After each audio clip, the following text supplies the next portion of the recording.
एक मुलगा फार चिडचिडा होता. तो सतत कशावर तरी चिडायचा. कोणी काही म्हटले की मनासारखे नाही झाले की, कोणी काम सांगितले की असे कशावरही चिडायचा आणि चिडला की घरात आदळआपट करायचा, मोठ्याने ओरडायचा. त्याच्या वडिलांना त्याची ही सवय कशी मोडावी हे कळत नव्हते. त्यांनी एक दिवस एक उपाय करून बघायचे ठरवले. त्यांनी आपल्या मुलाला अंगणात नेले. एक भिंत दाखवली आणि एक हातोडी आणि खेळाची थैली दिली. त्याला सांगितले की जेव्हा राग येईल तेव्हा दुसरे काही आपटण्याऐवजी या भिंतीसमोर येऊन एक खिळा ठोकायचा. काहीतरी नवीन असल्यामुळे मुलगा तयार झाला.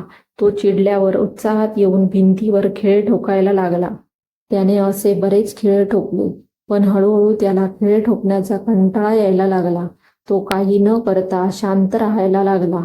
त्याचा राग जरा कमी झाला. काही दिवसांनी त्याने आपल्या बाबांना सांगितले की मी आता आदळआपट सुद्धा करत नाही आणि खेळही ठोकत नाही. वडिलांना आनंद झाला. त्यांनी त्याला नवीन कामगिरी दिली.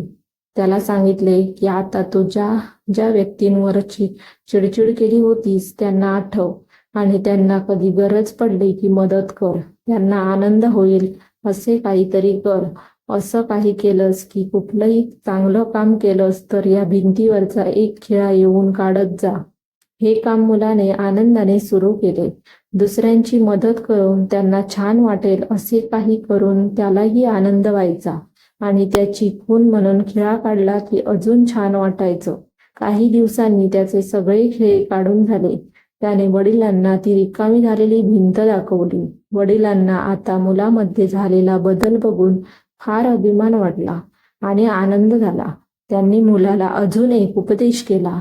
जेव्हा आपण रागवतो आणि रागाच्या भरात कोणाशी वाईट वागतो तेव्हा आपण त्यांच्या मनाला दुखवतो. ते खिळा ठोकण्यासारखं आहे आणि पुढे आपण कधी त्यांच्याशी चांगलं वागून संबंध सुधारू शकतो. ते खिळा काढण्यासारखं आहे, पण अशी संधी आपल्याला मिळतेच असं नाही. काही लोक आपल्यापासून कायमचे दुरावू शकतात आणि जरी तो खिळा काढला तरी बघ भिंतीवर त्या खिळ्याचे छिद्र तसंच आहे. ही भिंत तर आपण सहज नीट करू शकतो, पण लोकांशी वाईट वागून आपण जे मनावर ओरखडे उमटतात ते लक्षात राहतातच. नंतर चांगले वागूनही ते पुसले जाईलच असं नसतं. हे नेहमी लक्षात ठेव. अयोग्य गोष्टींवर राग आलाच पाहिजे, पण आपण कधीही रागाच्या भरात अविचारीपणे न वागण्याचा प्रयत्न केला पाहिजे.